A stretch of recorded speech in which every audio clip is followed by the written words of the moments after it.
नमस्कार दोस्तों, स्वागत है आप सभी का फिर से एक बार स्टूडेंट सॉल्यूशन क्लासेस की इस नई सीरीज जिसका नाम है टॉप 10 वाली क्लास। ठीक है जी, तो टॉप 10 वाली क्लास के अंदर आज ये हमारी ह्यूमन ज्योग्राफी की तीसरी क्लास है और इसके अंतर्गत हम कवर कर रहे हैं चैप्टर नंबर 24 को और उसका पार्ट दूसरा है। पार्ट पहला यदि आप लोगों ने नहीं देखा है तो तुरंत आप प्लेलिस्ट पर जाइए, प्लेलिस्ट में जाके चेक कीजिए। वहां पर आपको न केवल ये चैप्टर और भी बहुत सारे चैप्टर आपको मिल जाएंगे और वो भी पूरे के पूरे। तो आप प्लेलिस्ट जाकर एक बार चेक कीजिए। चलिए आगे बढ़ते हैं। और आज का जो हमारा मूल मंत्र है, जो हमारा मोटिवेशन है, वो ये है कि बिना दूरी तय किए हुए कहीं दूर आप नहीं पहुंच सकते। बिल्कुल सही बात है भाई। हमारे परीक्षाओं में इतना समय लग रहा है तो हमारे अंदर ही एक नेगेटिविटी आ रही है कि यार कितना टाइम लगेगा, कितना टाइम लगेगा, है ना। आपकी कक्षा तो भैया 1 साल से ज्यादा चलने वाली क्लास हो गई, लेकिन ये दूर जरूर हो रहा है, ये दूर जरूर हो रहा है, लेकिन ये दूरी है जो आप तय कर रहे हैं, ये मंजिल की दूरियां हैं जो आप तय कर रहे हैं। तो निश्चित रूप से आपको निराश नहीं होना चाहिए।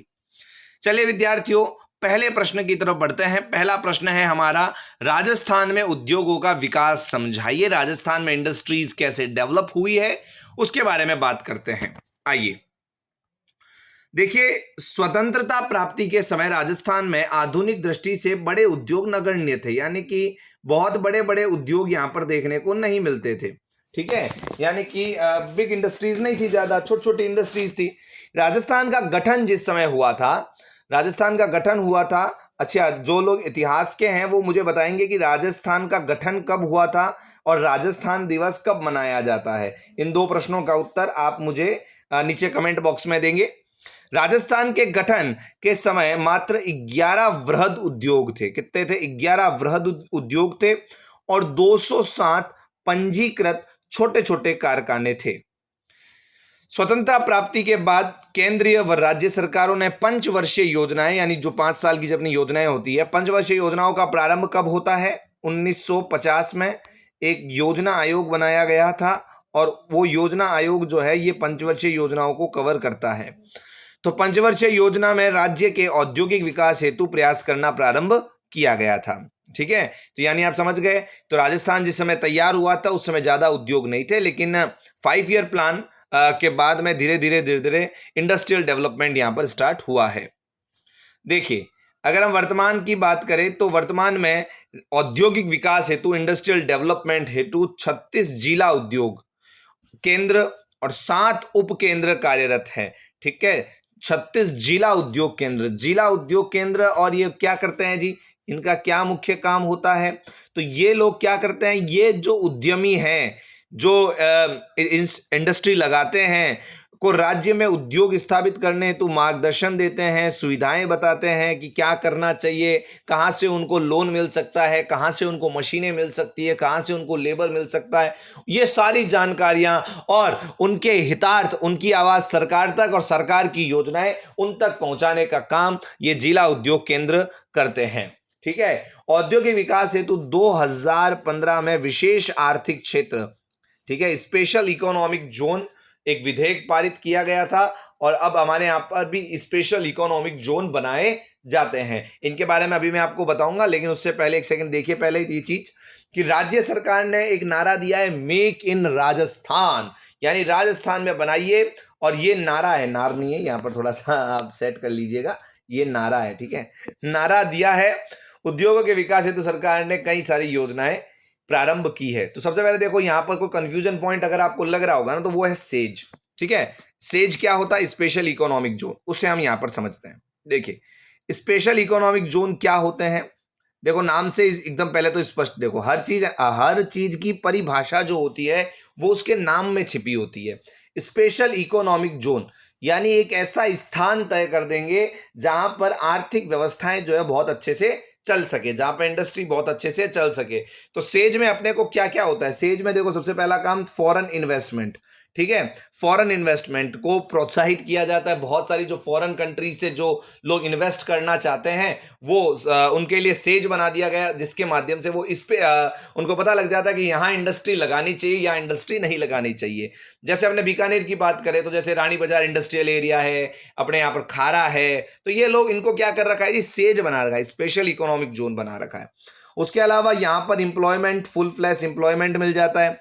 उसके अलावा बहुत सारे इकोनॉमिक रिफॉर्म्स, लगातार जो जो नई चीज़ें आ रही है, स्ट्रेटेजी बताना कि भाई सपोर्ट करना, ये स्पेशल इकोनॉमिक रिफॉर्म करना। उसके अलावा पॉलिसी टेस्टिंग, ठीक है, यानी कि जो different different new economic policies बनती है उनको उद्योगों को बताना स्पेशल इकोनॉमिक जोन में, ये सेज का काम होता है। तो मैं आशा करता हूं कि आपको सेज अच्छे से क्लियर हो चुका है। देखिए विद्यार्थियों, ये इंडस्ट्रियल डेवलपमेंट लगातार चला है, एक दिन में नहीं होता है ना।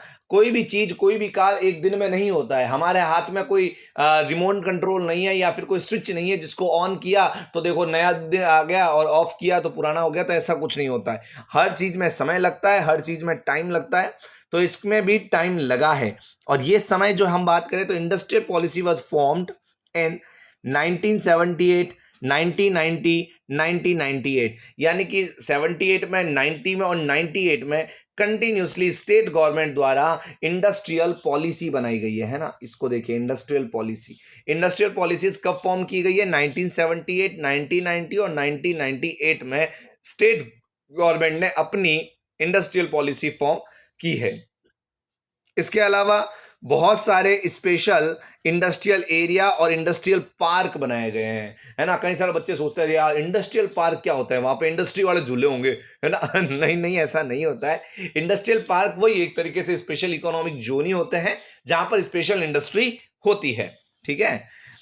वेरियस फाइनेंशियल इंस्टीट्यूट, बहुत सारे इंस्टीट्यूट अब खड़े हुए हैं, क्योंकि देखो उद्योगों में जो सबसे ज्यादा जरूरी होता है ना, वो होता है मनी, पैसा, है ना। वही सब कुछ सर्कुलेट करता है सब चीजों को, लैंड, लेबर, कैपिटल। कैपिटल बहुत बड़ी चीज होती है।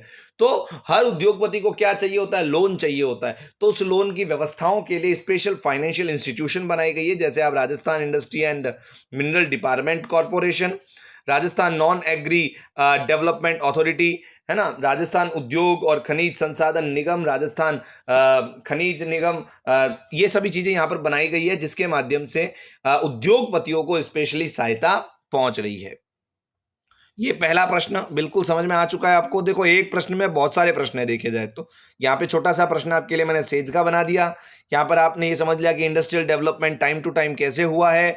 यहाँ पर आपने ये समझ लिया कि भाई कितने जिला उद्योग केंद्र, कितने उपकेंद्र कार्यरत है, ठीक है। और यहाँ विकास को हमने देख ही लिया। चलिए अगले प्रश्न की तरफ बढ़ते हैं। अगला प्रश्न हमारे सामने है कि राजस्थान में सूती वस्त्र उद्योग का विकास विस्तार से समझाइए। सूती वस्त्र उद्योगों को हम समझाते हैं। देखिए राजस्थान में सूती वस्त्र उद्योग का जो विकास है वो सबसे पहले और सबसे वृहद स्तर पर हुआ है। देखिए भारत जो है ना वो हमेशा से सूती वस्त्रों के लिए जाना गया है, हमेशा से सूती वस्त्रों के लिए जाना गया है भारत। अगर बात की जाए भारत के आज़ादी से पहले, अब देखो आज़ादी से पहले भी ढाका की मलमल बहुत फेमस है, मसूलीपट्टनम की छींट बहुत फेमस है, कालीकट का कैलिको बहुत फेमस है, सूरत बड़ोदरा की सुनहरी जरी वाले सूती वस्त्र बहुत फेमस है। और उन्हीं से तो आकर्षित होकर अंग्रेज लोग जो थे वो यहाँ आए थे, है ना। तो राजस्थान में सूती वस्त्र उद्योगों का विकास समझते हैं। देखिए ओके, सूती वस्त्र उद्योग राजस्थान का परंपरागत व पारंपरिक उद्योग है, ठीक है। कैसा उद्योग है जी? परंपरागत और पारंपरिक उद्योग है। अधिकांश ग्रामीण जनसंख्या इस उद्योग में लगी हुई है। राजस्थान की प्रथम सूती मिल, ये देखो क्वेश्चन पूछा जा सकता है ना। राजस्थान की प्रथम सूती मिल का नाम क्या है? The Krishna mills limited, Beawar में 1889, सेठ दामोदर दास व्यास, ठीक है। तो व्यास जी द्वारा लगाई गई है। नाम क्या है? कृष्णा मिल्स, कृष्णा मिल्स, ठीक है। कृष्ण जी से हमने शुरुआत की है, लोग गणेश जी से करते हैं, हमने कृष्ण जी से कर ली है। और कृष्ण जी को कौन लेके आए? दामोदर जी लेके आए। भगवान कृष्ण के अनेकों नामों में से दामोदर भी उन्हीं का नाम है। तो द कृष्णा मिल्स लिमिटेड कहाँ लगाई गई है जी? ब्यावर में लगाई गई है, ब्यावर में लगाई गई है। और 1889 में लगाई गई। कब लगाई गई है? 1889 में। और किसके द्वारा लगाई गई है? सेठ दामोदर दास व्यास द्वारा। तो एक ही क्वेश्चन में एक पूरा आपको एक नया क्वेश्चन तैयार होकर यहां पर आ चुका है। ये निजी क्षेत्र में स्थापित की गई थी, बिल्कुल प्राइवेट सेक्टर की थी। इसके पश्चात कई सूती मिलें स्थापित हुई। राजस्थान की सबसे बड़ी सूती मिल जो है वो महाराजा उम्मेद सिंह मिल है। ध्यान रहे आपको, सबसे बड़ी सूती मिल कौन सी है? महाराजा उम्मेद सिंह। ठीक है, महाराजाओं की मिल तो बड़ी होगी अपने आप में ही, तो महाराजा उम्मेद सिंह। ठीक है, याद रखेंगे हम। आगे बढ़ते हैं। राजस्थान की प्रमुख सूती मिलें। तो राजस्थान की अधिकांश सूती मिलें आप देखेंगे कि किशनगढ़, विजयनगर, गुलाबपुरा, जयपुर, भवानी मंडी, कोटा, उदयपुर, भीलवाड़ा, बांसवाड़ा आदि केंद्रों पर स्थापित है। भीलवाड़ा वस्त्र उत्पादन की दृष्टि से राजस्थान का मैनचेस्टर व वस्त्र नगरी कहलाता है। इसको याद करेंगे आप, यहां से भी क्वेश्चन पूछा जाता है। राजस्थान का मैनचेस्टर या राजस्थान की वस्त्र नगरी किस जिले को कहा जाता है? तो वो है भीलवाड़ा। ठीक है, इसको याद रखेंगे। भीलवाड़ा को राजस्थान का मैनचेस्टर कहा जाता है, राजस्थान की वस्त्र नगरी कहा जाता है। आइए विद्यार्थियों, बात करते हैं प्रमुख सूती मिलें कौन कौन सी है। तो प्रमुख सूती मिलों के यहाँ पर नाम दे रखे हैं। देखिए, Rajasthan spinning and the weaving mills Gulabpura Bhilwara में है। Shardul textile limited Shri Ganganagar. Krishna mills हम जानते हैं, ये तो पहली मिल्स है। ठीक है, और किसने स्थापित की है? सेठ दामोदर दास व्यास ने की है। कब की है? 1889 में की है। श्री महालक्ष्मी मिल्स, ये भी ब्यावर में है। ब्यावर में बहुत ज्यादा, देखिए ब्यावर अजमेर पास में ही है। एडवर्ड मिल्स, ये भी ब्यावर में है। आदित्य मिल्स लिमिटेड किशनगढ़, ये अजमेर में है। मेवाड़ टेक्सटाइल मिल्स भीलवाड़ा में है। महाराजा उम्मेद सिंह मिल्स सबसे बड़ी मिल है, हमने आगे पढ़ चुके हैं, पाली के अंदर है। राजस्थान टेक्सटाइल मिल्स भवानी मंडी में है। राजस्थान कोऑपरेटिव मिल्स ये गुलाबपुरा में है। गुलाबपुरा अगुचा हमने पिछले लेक्चर में भी पढ़ा था, याद कीजिए, तांबे और के लिए। विजयनगर कॉटन मिल्स अजमेर में है। और बांसवाड़ा सिंटेक्स, ये बांसवाड़ा में नाम से स्पष्ट है। और भी देखिए मयूर मिल्स लिमिटेड, ये बांसवाड़ा में है। Rajasthan spinning and weaving mills limited Rishabhdev आदि। चलिए, राजस्थान की अधिकांश नवीन सूती वस्त्र मिलें राजस्थान राज्य उद्योग विकास निगम व विनियोग निगम लिमिटेड द्वारा की सहायता से यहाँ पर लगाई गई है। इसको बात को ध्यान रखना है आपको, है ना। किसके द्वारा लगाई गई है? स्टेट इंडस्ट्रियल डेवलपमेंट और जो कॉरपोरेशन है उसके द्वारा यहाँ पर लगाई गई है। ठीक है, अधिकांश मिलें इनके सहयोग से लगी है, इनके विदाउट सहयोग नहीं लग सकती थी, तो इनके सहयोग से ही ये मिलें यहाँ पर स्थापित हुई है। राजस्थान में सूती वस्त्र देखिए, हाँ है कितनी, वर्तमान में 28 कपड़े मिले हैं, इनको भी याद रखेंगे। टोटल 28 कपड़ा मिले राजस्थान में है वर्तमान में। इनको मुख्य समस्याएं क्या है, मेन प्रॉब्लम क्या है? एक छोटा क्वेश्चन ये भी बन सकता है कि राजस्थान में सूती उद्योगों को क्या मुख्य समस्याओं से गुजरना पड़ रहा है। सबसे पहले कच्चे माल की आपूर्ति की समस्या। जैसा कि आप जानते हैं कि सूती मिल के लिए आपको जो रॉ मटेरियल है वो क्या चाहिए? कॉटन चाहिए।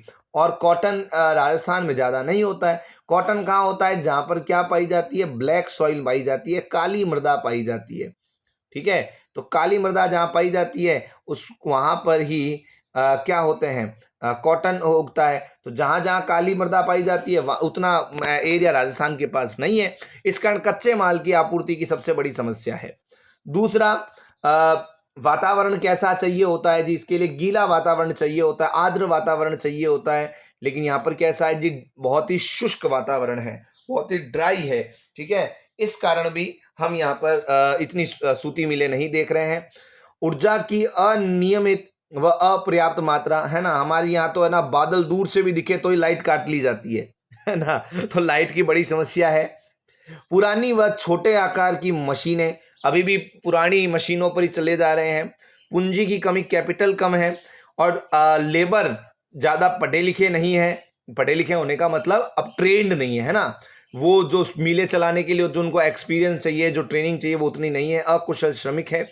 और यातायात परिवहन के साधनों की कमी, ये वो मुख्य कारण है जिसके कारण से राजस्थान की सूती मिलें आज भी समस्याओं से जूझ रही है। राजस्थान में उत्पादित कपड़े की घरेलू खपत के अलावा इसे पूर्वोत्तर राज्यों में, नेपाल, बांग्लादेश व अफ्रीकी देशों में को निर्यात यानी एक्सपोर्ट भी किया जाता है। आगे बढ़ते हैं। अगला क्वेश्चन हमारा रहेगा सीमेंट इंडस्ट्री के बारे में। तो आइए सीमेंट इंडस्ट्री के बारे में समझते हैं। सीमेंट जैसा कि आप लोग सब जानते हैं कि सीमेंट जो होता है उसमें जो मुख्य रॉ मटेरियल आपको चाहिए होता है वो लाइमस्टोन होता है, जिप्सम होता है ना। तो इन्हीं रॉ मटेरियल के आधार पर इनको तैयार किया जाता है। ये एक आधारभूत संरचनात्मक उद्योग है, ठीक है ना। It is a basic industry. अच्छा, बेसिक इंडस्ट्री कौन सी इंडस्ट्री होती है? मैंने आपको जो हमारे वर्ल्ड ज्योग्राफी वाला पार्ट है, वर्ल्ड ह्यूमन ज्योग्राफी वाला पार्ट है, उसमें मैंने ये बात बताई है कि आधारभूत संरचनात्मक उद्योग कौन से होते हैं। वो उद्योग, वो इंडस्ट्रीज जो दूसरी इंडस्ट्रीज को डेवलप करने के लिए काम आते हैं, जैसे iron and steel industry. That iron and steel industry are जो होती है वो काम आती है दूसरी इंडस्ट्रीज को डेवलप करने के लिए, क्योंकि जितनी भी मशीनें हैं, जितनी भी चीजें हैं, वो आयरन एंड स्टील से ही बनी है। उसी प्रकार सीमेंट भी एक ऐसा ही उद्योग माना जाएगा, क्योंकि इसका यूज हम जानते हैं भवनों को बनाने में, पुलों, सड़क, रेलवे, कंक्रीट बिछाने के लिए, स्लीपर आदि में बनाने में किया जाता है। राजस्थान सीमेंट उत्पादन की दृष्टि से देश में आंध्र प्रदेश के बाद दूसरे स्थान पर है। ध्यान रहे, पहले स्थान पर कौन है? आंध्र प्रदेश है, और दूसरे स्थान पर हमारा प्यारा राजस्थान। राजस्थान में सबसे पहले सीमेंट कारखाने की शुरुआत 1915 में एसीसी कंपनी के द्वारा की गई थी। किसके द्वारा की गई थी? एसीसी कंपनी के द्वारा की गई थी। और कहाँ की गई थी? लाखेरी में की गई। लाखेरी कहाँ है? बूंदी में। और कब की गई? 1915 में। तो यहाँ पर मैं एक बार रिवाइज करवा देता हूँ, आपको रिकॉल करवा देता हूँ। हमने सूती मिलों के बारे में पढ़ा। सूती मिलों के अंदर सबसे पहली मिल कौन सी थी? The Krishna mills. किसने स्थापित की? दामोदर दास व्यास ने स्थापित की। कब की? 1889 में की। जब सीमेंट इंडस्ट्री के बारे में बात आती है तो सीमेंट इंडस्ट्री 1915 में पहली फैक्ट्री एसीसी द्वारा कहाँ लगाई गई है? लाखेरी, बूंदी में लगाई गई है। वर्तमान में सन 2012 के अनुसार राज्य में सीमेंट बनाने के 19 बड़े, 4 मध्यम और 104 लघु कारखाने स्थापित है। ठीक है, आइए पढ़ते हैं स्थानीयकरण के कारण। ठीक है, क्यों यहाँ पर सीमेंट इंडस्ट्री लग पा रही है ना। कोई भी देखो, कोई भी इंडस्ट्री कहीं पर लगती है तो वो अपने फैक्टर्स को फुलफिल करते हुए वहां पर स्टैब्लिश हो पाती है। फैक्टर क्या होते हैं किसी भी इंडस्ट्री के? लैंड, लेबर, कैपिटल, एंटरप्रेन्योर, ये सभी फैक्टर होते हैं। और अगर वो फैक्टर वहां मिल रहे होते हैं, रॉ मटेरियल ये वहां पर सुटेबल होते हैं, तभी वहां पे फैक्ट्री बन पाएगी, है ना। तो यहां पर फैक्ट्री के लोकलाइजेशन होने के मुख्य कारण क्या है? तो सीमेंट उद्योग एक ऐसा उद्योग है जिसमें भारी कच्चे माल की जरूरत होती है। किसकी जरूरत होती है? हैवी रॉ मटेरियल की जरूरत होती है। अतएव राजस्थान में सीमेंट उद्योग की स्थापना ऐसे स्थानों पर हुई है जहां कच्चा माल क्या है इसका? लाइमस्टोन और जिप्सम की उपलब्धता आसानी से हो जाती है। राजस्थान राज्य में 2.5 बिलियन टन चूना पत्थर का भंडार है। ठीक है, यहां पर लाइमस्टोन कितना? 2.5 बिलियन। ओके, मिलियन से बड़ा वाला होता है, ध्यान रखना। इस उद्योग के स्थानीयकरण की दृष्टि से सर्वाधिक अनुकूल और उत्तम स्थिति जो है वो हम देखें, अगर लोकलाइजेशन सबसे बढ़िया कहां पर है? चित्तौड़गढ़ और सवाई माधोपुर जिले में है। ठीक है, आगे बढ़ते हैं। देखिए, प्रमुख उत्पादक क्षेत्र कौन कौन से हैं उनके बारे में यहां पर थोड़ा सा समझ लेते हैं। राजस्थान में सीमेंट उत्पादक प्रमुख क्षेत्र है आपके चित्तौड़गढ़। चित्तौड़गढ़ में इन जगहों का नाम याद रख सकते हैं आप: चंदेरिया, निम्बोहड़ा, चित्तौड़गढ़। उदयपुर में डबोक। ठीक है, हाँ, डरपोक ऐसे करके याद कर लो। उदयपुर में कौन है? डरपोक ही डरपोक है। ठीक है, कोटा। ठीक है, कोटा कौन पहन रहा है? मोटा, मोडक, कोटा, मोटा, ऐसा करके याद कर लेंगे। अजमेर ब्यावर फेमस है सूती मिलों के लिए भी और सीमेंट के लिए भी। इंडस्ट्रियल एरिया ब्यावर ही है वहाँ का। पाली में राजकोटा। इसको देखो, कंफ्यूज मत हो जाना कि भी कोटा के अंदर राजकोटा है ना जी, पाली के अंदर है राजकोटा। ठीक है, पाली के अंदर राजकोटा। नागौर में गोटन। सिरोही पिंडवाड़ा। जोधपुर में खारिया खंगार, देखो याद करते हैं इनको, है ना। चित्तौड़गढ़ में चंदेरिया, निम्बोहेड़ा। ठीक है, चित्तौड़गढ़ में चंदेरिया जिसको मैंने पहले भी बताया, आपको याद होगा, है ना। चंदेरिया, निम्बाहेड़ा, चित्तौड़गढ़। उदयपुर में डबो। कोटा कौन पहनता है? मोडक या मोडा है जी, कोई मोडा आदमी कोट पहनता है, तो कोटा, मोडक। ठीक है, अजमेर में तो ब्यावर याद रह जाएगा क्योंकि पहले भी आया हुआ है। ठीक है, पाली स्पेशल याद करो क्योंकि पाली में कंफ्यूजन होने की संभावना है। पाली रासकोटा, ठीक है, पाली रासकोटा। नागौर, ठीक है, नागौर, गौर मत करो, गोटो पर गोटन, ठीक है, नागौर गोटन। सिरोही, सिरोही है ना, सी लग रहा है, ठंड लग रही है, ठंड लग रही है, ठंड से पिंड छुड़ाकर भागो, पिंडवाड़ा, ठीक है। जोधपुर, जोधपुर, जोधपुर में क्या, खारिया खंगार। बड़े खतरनाक खतरनाक लोग हैं, खारे खारे बोलते हैं ना, जोधपुर खारिया खंगार, ऐसे याद कर लो। अपने बीकानेर की स्थापना भी जोधपुर से हुई है ना। बीका जी और राव जोधा जी ने आपस में खारे खारे बोले तभी तो ये बीकानेर की स्थापना हुई, तो खारिया खंगार। आगे देखते हैं, सफेद सीमेंट के कारखाने, सफेद सीमेंट के कारखाने, क्वेश्चन पूछा जा सकता है कहां पर है सफेद सीमेंट के कारखाने। गोटन नागौर में है और खारिया खंगार में है। कहां पर है, गोटन नागौर में और खारिया खंगार, यहां पर क्या है, सफेद सीमेंट प्राप्त होगी। विगत कुछ वर्षों में राजस्थान के पश्चिमी जिले में सीमेंट कारखानों की संख्या बढ़ रही है। पश्चिमी जिले यानी हमारे बीकानेर बाड़मेर वाले साइड में बढ़ रही है। राज्य में पश्चिमी जिलों में नहरी जल की उपलब्धता, अब देखो क्या इस क्यों बढ़ रही है, क्योंकि धीरे धीरे यहाँ पर क्या है, नहरी जल की उपलब्धता है। वैकल्पिक ऊर्जा स्रोतों से ऊर्जा प्राप्ति की सुविधा है। राजस्थान समय में छिटपुट बिखरे चूना पत्थर का उपयोग बिजली की कम खपत तथा कम लागत के कारण सीमेंट की छोटी इकाइयों की स्थापना को वरीयता दी जा रही है। आजकल बड़ी बड़ी इंडस्ट्री से ज्यादा छोटी इंडस्ट्री लगाई जा रही है। देखिए क्या समस्याएं हैं, क्या संभावनाएं हैं इसके लिए, तो इसके लिए समस्याएं जो है वो है, सबसे पहले उत्पादन की पुरानी तकनीक, कोयले की कमी एक रॉ मटेरियल के रूप में ये पुरानी तकनीकों का प्रयोग कर रहे हैं।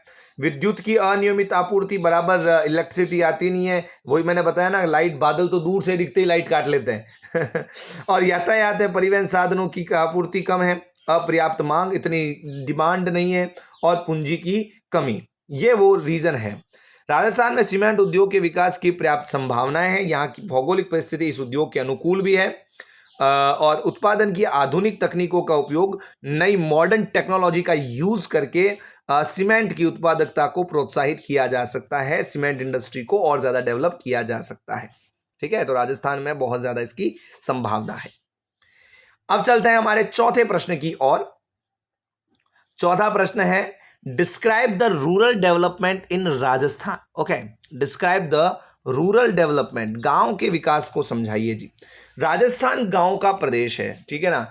आज जब आप ये वीडियो देख रहे हैं तो मैं आपको एक चीज और नोट करवा देता हूं। आज हमारे गांव के ही कवि सुमित्रा नंदन पंत की भी जयंती है और उन्होंने गांव के, और गांधी बाबा ने भी तो कहा है मेरा देश गांव में बसता है। सुमित्रानंदन पंत की ग्राम्या नाम से एक किताब निकली थी, उस किताब के अंदर बहुत अच्छी अच्छी कविताएं थी उनकी कि भारत माता ग्रामवासिनी, है ना, भारत माता जो है मेरी तो गांव में बसती है, असली हृदय तो हमारा गांव में बसता है। आज गांव में भी बड़ा संकट आया हुआ है, कोरोना संकट बहुत भयंकर रूप से वहां फैल रहा है, ठीक है, और हमारे कई सारे योद्धा निरंतर रूप से उससे लड़ाई लड़ रहे हैं और निश्चित रूप से हम इस लड़ाई में भी हर बार की तरह विजय अवश्य होंगे। चलिए पढ़ते हैं, गांव की बात आई चुकी है तो राजस्थान गांव का प्रदेश है और यहां लगभग 3/4 जनसंख्या, 3/4 वाला पार्ट आज भी राजस्थान के लिए स्पेशली बात करें, मैं भारत के लिए बात नहीं कर रहा हूं, राजस्थान के लिए बात कर रहा हूं स्पेशली, तो 3/3 यानी 75% जनसंख्या अभी भी गांव में रहती है। राजस्थान की अर्थव्यवस्था में मुख्य भूमिका किसकी रहेगी? गांव की रहती है। वर्ष 2011 की जनगणना के अनुसार राजस्थान में राज्य की 75.2% जनसंख्या गांव में निवास करती है। ये बात हम समझ चुके हैं। अंग्रेजों के आगमन से पूर्व यहाँ के गांव आर्थिक दृष्टि से आत्मनिर्भर थे, ये हम जानते हैं। देखिए हमेशा से गांव क्या थे? आत्मनिर्भर थे। गांव को किसी और चीजों की जरूरत थी ही नहीं, ठीक है, और यानी कि स्वदेशी था, सब चीज़ें स्वदेशी था, हर चीज़ गांव में बनती थी, गांव में बिकती थी। गांव वाले ज़्यादा ये फैंसी चीज़ों पर गौर कम किया करते थे। अंग्रेजों ने यहाँ के गांव के रोजगार ढांचे को छिन्न भिन्न कर दिया। वर्तमान समय की आवश्यकता है कि गांव के विकास पर बल दिया जाए। स्वतंत्रता प्राप्ति के पश्चात ग्रामीण राजस्थान की गरीबी व पिछड़ेपन को दूर करने के लिए कई सारी योजनाएं लागू की गई है, क्योंकि अगर हमें देश को विकसित करना है तो हमें हमारे गांव को विकसित करना होगा, तभी हमारा देश विकसित हो पाएगा। चलिए क्या क्या कार्यक्रम चलाए जा रहे हैं उन कार्यक्रमों पर थोड़ा सा गौर करेंगे। यहाँ पर राजस्थान में ग्रामीण विकास के लिए अलग अलग ग्रामीण विकास मंत्रालय बनाया गया है, ठीक है। कौन सा मंत्रालय बनाया गया है? तो ग्रामीण विकास मंत्रालय बनाया गया है। स्वतंत्रता पश्चात प्रथम पंचवर्षीय योजना जो कब आई थी? 1951 में, जो हमारी पहली पंचवर्षीय योजना थी, उसमें सामुदायिक विकास कार्यक्रम तथा 1959 में विकास में ग्रामीण सहभागिता हेतु पंचायती राज व्यवस्था अपनाई गई थी। ठीक है, पंचायती राज व्यवस्था अपनाई गई। राजस्थान में ग्रामीण विकास हेतु केंद्र व राज्य सरकारों द्वारा निम्न कार्यक्रम चलाए जा रहे हैं। आइए उन कार्यक्रमों का एक एक करके नाम यहाँ पर हम देखते हैं कि कौन कौन से मुख्य कार्यक्रम चलाए जा रहे हैं। तो है मरु विकास कार्यक्रम, जीवन धारा योजना, ग्रामीण क्षेत्र में महिलाओं बच्चों का विकास कार्यक्रम, ठीक है, युवाओं को रोजगार मिले, सूखा संभावित कार्यक्रम, ग्रामीण बच्चों को शिक्षित करने हेतु आंगनबाड़ी कार्यक्रम, देसी गोवंश नस्ल सुधार कार्यक्रम, ऑपरेशन फ्लड एवं हरित क्रांति कार्यक्रम, भेड़ नस्ल सुधार कार्यक्रम, भामाशाह योजना, प्रधानमंत्री सड़क योजना, स्वर्ण जयंती ग्राम स्वरोजगार योजना, स्वजल धारा ग्राम स्वरोजगार योजना, ग्रामीण स्वच्छता कार्यक्रम, प्रधानमंत्री ग्रामोदय कार्यक्रम और ग्रामीण जल आपूर्ति कार्यक्रम तथा अन्नपूर्णा योजना। ठीक है, इनके नाम से इनका काम महत्व स्पष्ट हो जाता है। आपको केवल इनके नाम याद करना है, इनके बारे में ज्यादा विस्तार से पढ़ने की आवश्यकता नहीं है। भविष्य में क्या संभावना है? देश का चहुमुखी विकास तभी संभव है जब देश की आधारभूत ग्रामीण अर्थव्यवस्था को हम उन्नत बना सके। वर्तमान समय में ग्रामीण विकास विभाग का नाम ग्रामीण विकास व पंचायती राज विभाग है। ध्यान रखें, क्वेश्चन पूछा जा सकता है। ग्रामीण विकास विभाग का नाम परिवर्तित करके अब क्या है? ग्रामीण विकास एवं पंचायती राज विभाग है। ठीक है, इसके माध्यम से ग्रामीण विकास के लिए सरकार कटिबद्ध है, सरकार अपना काम कर रही है। आइए पांचवें प्रश्न की तरफ अब हम बढ़ रहे हैं। पांचवा प्रश्न है हमारा, डेयरी उद्योग को समझाइए। चलिए डेयरी उद्योग के बारे में बात करते हैं। ठीक है, डेयरी उद्योग को हम समझते हैं। अच्छा, आपने वो चुटकुला सुना होगा ना कि ऐसी कौन सी जगह है जहां पर जो है ना अंडा भी, ऐसा कौन सी चीज है जो अंडा भी देती है और दूध भी देती है? बड़े बच्चे को कंफ्यूज हो जाते हैं, वो डेयरी है ना। अरे चलिए, आपको चुटकुला याद नहीं होगा है ना, चलिए आगे समझ लेते हैं इस चीज को क्या है। भारत में डेयरी उद्योग छोटे व बड़े दोनों स्तर पर किया जाता है। ठीक है, वास्तव में डेयरी उद्योग पर्यावरण के अनुकूल व्यवसाय है जिससे वातावरण में प्रदूषण उत्पन्न नहीं होता। बिल्कुल, ये पर्यावरण के अनुकूल ऐसा व्यवसाय है। हर प्रकार की इंडस्ट्री जो है वो बड़ी बड़ी फैक्ट्रियां लगाती है और हमारे पर्यावरण की ऐसी कमतैशी कर रही है, लेकिन ये एक ऐसा व्यवसाय है जिसमें किसी प्रकार का वातावरण प्रदूषण नहीं होता है। इसे ग्रामीण क्षेत्र में कम पूंजी की सहायता से भी स्थापित किया जा सकता है ना। तो अगर आपको ज्यादा कैपिटल नहीं है तो भी आप इसे स्थापित कर सकते हैं। आपको बस एक गाय की आवश्यकता है, फिर आपका डेयरी चालू। राजस्थान में डेयरी उद्योग विकास के लिए सन 1973 में डेयरी विभाग की स्थापना की गई। वर्तमान समय में Rajasthan cooperative dairy federation limited, इसको अंडरलाइन कर लेंगे, है ना, Rajasthan cooperative dairy federation limited की स्थापना की गई है। आइए डेयरी की प्रगति कैसे हुई राजस्थान में। राजस्थान में सन 1970 में श्वेत क्रांति की शुरुआत हुई। देखिए, हरित क्रांति आपसे पूछे तो किससे बिलोंग करती है? हरित क्रांति फसलों से बिलोंग करती है, और श्वेत क्रांति जो थी, है ना, व्हाइट रिवॉल्यूशन जो था 1970 के अंदर आया था, और ये इससे बिलोंग करता है, डेयरी से। पीजे कुरियन इसके संस्थापक इसको आगे लेकर आए थे, पीजे कुरियन। ठीक है, आगे देखिए, जिसके अंतर्गत पशुधन संवर्धन व डेयरी विकास के अनेक कार्यक्रम संचालित किए गए। राजस्थान में डेयरी विकास कार्यक्रम सहकारी समितियों को माध्यम से चलाया जा रहा है। सहकारी समितियां क्या होती है? सहकारी समितियां एक तरीके से गवर्नमेंट और प्राइवेट दोनों को मिलाकर कोऑपरेटिव सोसाइटियां कहते हैं इनको।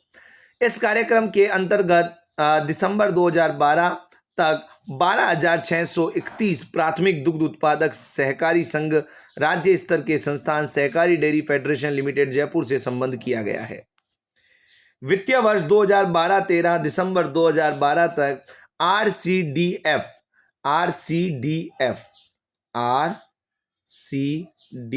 राजस्थान ये अपना RCDF Rajasthan cooperative dairy federation RCDF से संबंधित सभी दुग्ध संघों ने 18.01 लाख किलो दुग्ध संग्रहित किया था। आरसीडीएफ पौष्टिक पशु आहार उपलब्ध करा रहा है। डेयरी फेडरेशन द्वारा घी, मक्खन, पनीर, दुग्ध पाउडर, दही, आइसक्रीम आदि चीज़ें आजकल बनाई जा रही है। अपने यहाँ पर देखिए ऊंट संवर्धन केंद्र है बीकानेर के अंदर, है ना। यहाँ पर ऊंट के दूध से विभिन्न प्रकार की आइसक्रीम बनाने का काम भी आजकल चल रहा है और भी अन्य चीज़ें चल रही है, क्योंकि मनुष्य आज का समय जो है ना उपयोगितावाद का समय है। जब तक मनुष्य ये नहीं समझता ना कि ये चीज़ मेरे लिए उपयोगी है, तब तक वो उसको महत्व नहीं देता है। तो वो उसको उपयोगी चीजें बनाने के लिए गाय के दूध से आइसक्रीम बनाने का काम, दूध पाउडर बनाने का काम आदि काम किए जा रहे हैं। डेयरी उद्योग के प्रमुख क्षेत्र अगर बात करें, दूध से मावा बनाना, पनीर, घी बनाने का कार्य पोखरण, फलोदी, जोधपुर, रानीवाड़ा, बज्जू, लूणकरणसर, सूरतगढ़, अलवर, जयपुर, अजमेर, फलाना, भीलवाड़ा, उदयपुर आदि केंद्रों पर किया जाता है। तो इसको ज्यादा याद करने की जरूरत नहीं है, ये लगभग सभी जगहों पर ऐसा काम किया जाता है। दुग्ध संग्रह का कार्य समितियों द्वारा किया जा रहा है। राजस्थान सहकारी क्रय विक्रय संघ, राजस्थान सहकारी क्रय विक्रय संघ, ये वही है। राजस्थान कोऑपरेटिव आपका जो पढ़ा था ना, वही है राजफेड जिसको हम बोलते हैं, पीछे जो हमने पढ़ा है वो यही है, राजफेड द्वारा झोटवाड़ा तथा जयपुर में पशु आहार फैक्ट्री स्थापित की गई। कहाँ की गई है? झोटवाड़ा जयपुर में की गई है, जो पशुओं को उत्तम प्रकार का पशु आहार उपलब्ध करवाता है। राजस्थान जिला व राज्य स्तर पर पशु संवर्धन तथा पशु उत्पादन के संपूर्ण कार्यक्रम के लिए राजस्थान दुग्ध निगम ग्रामीण को जिम्मेदारी दी गई है। राजस्थान दुग्ध सहकारी संघ समन्वय एवं परस्पर सहयोग का राज्य स्तरीय संगठन है। यहाँ पर भी दो संगठनों के नाम आए हैं, इनको भी आपको ध्यान में रखना है। एक तो राजस्थान राज्य दुग्ध निगम और एक है राजस्थान दुग्ध सहकारी संघ समन्वय, ठीक है, इनको भी आपको ध्यान में रखना है।